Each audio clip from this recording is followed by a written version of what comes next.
अस्सलाम वालेकुम। अच्छा, आज मैंने बनाना था एक 2 पाउंड्स का केक। जैसे शीट केक्स आजकल चले हुए हैं ना, उस तरह से हमने बनाना था, क्योंकि उनको सर्विंग शायद ज़्यादा चाहिए थी या किस तरह से हिसाब था। तो वो हाइटेड केक जो होता है उसमें फिर उस तरह से आप सही से स्लाइसेस नहीं निकाल सकते। तो फिर हमने सजेस्ट ये किया था, मिलके मतलब डिसाइड किया था कि हम इस तरह से कुछ कर लेते हैं जो कि शीट केक हो जाएगी। 2 पाउंड्स का था। नीचे मैंने इसमें 12 इंचेस की बेस यूज़ की हुई है और ये मैंने इसमें 2 लेयर्स लगाई थी। अंदर वही चॉकलेट गनाश की शायद फिलिंग है या चॉकलेट बटर स्कॉच, इन दोनों में से, क्योंकि ये पुरानी वीडियो है तो मुझे याद नहीं है इसमें फ्लेवर कौन सा था। अच्छा, इस तरह से फिर हमने इस नॉर्मल केक को, जैसे टाइम लगता है राउंड केक को स्मूथ करने में, इसको थोड़ा ज़्यादा लगता है।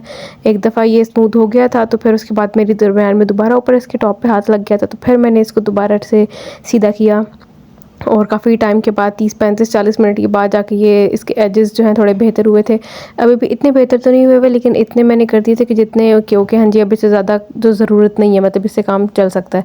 फिर अच्छा, इसमें नीचे मैंने बॉर्डर बना दिया था और ये जो है बर्थडे बॉय के लिए था। तो इसमें हमने पिंक, मतलब इसका टोन करना था ना, इसके ऊपर जैसे एक शर्ट सी होती है जर्सी, वो हमने बनानी थी। तो वो उन्होंने मुझे, जो उनका पेनाटा बनाया हुआ था, वो उन्होंने उसकी मुझे फ़ोटो भेज दी थी कि इस तरह से बनाना है। तो फिर वो बॉय के लिए था, तो मुझे समझ नहीं आ रहा था कि मैं पिंक कलर जो है वो कहाँ पे यूटिलाइज़ करूँ। तो फिर इस तरह से मैंने टॉप पे थोड़ा सा इसका बैकग्राउंड जो है ना वो पिंक दे दिया था। इसके ऊपर हमने एक शर्ट बनानी थी। पहले उसको बटर पेपर पे ड्रॉ करके कट कर लिया था, फिर मैंने उसको इसके ऊपर इस तरह से रखा था केक के ऊपर और सारा उसको पेस्ट कर दिया था और फिर रिमूव किया था। तो वो इस तरह से मुझे नीचे हल्का-हल्का जैसे ड्रॉ भी पता चल जाती कि ओके, मतलब बेसिक आउटलाइन जो होती है ना वो बन गई थी। फिर इस तरह से मैंने ये सारा इस पे जो है चॉकलेट गनाश से इस पे ये शर्ट बनाई थी सारी, और फिर मैंने जो है इसको पैलेट नाइफ़ से ना, पीछे जो ग्रीन कप आपको नज़र आ रहा है उसमें गर्म पानी पड़ा हुआ था, तो उसमें मैंने पैलेट नाइफ़ डिप कर के ना ऊपर से सारा जो है इसको स्मूथ आउट किया था।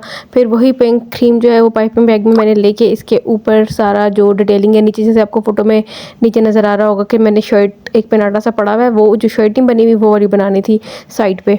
फिर मैंने ये सेंटर में इस तरह से ये शर्ट बना दी थी। ऐसा इन्होंने मुझे कोई डिज़ाइन बताया नहीं था कि क्या बनाना है या क्या नहीं, बस इन्होंने सिंपल कहा था कि जो शीट केक होता है उस तरह से बना दें, और ये रेफरेंस फ़ोटो है। इस तरह से मैंने पेनाटा बनाया और इस तरह से मैं इसकी मतलब सेलिब्रेशन की डेकोर करूँगी। तो फिर उसके अकॉर्डिंग जो चीज़ मुझे समझ आ रही थी वो मैंने बनाई थी।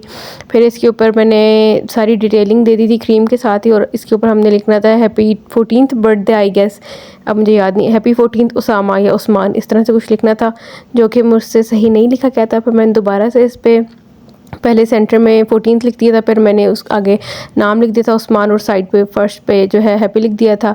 अच्छा, इस तरह से फिर ये मेरा केक रेडी है। ये 2 पाउंड्स का था और ऑलमोस्ट रेडी हो गया। 2.5 पाउंड्स तक पे ये चला गया था, क्योंकि शीट केक है तो इतना ज़्यादा मतलब कम ही मैंने भी बनाए हुए, तो ज़्यादा आइडिया नहीं रहता। ये इस तरह से इसकी फाइनल लुक है। Thank you for watching.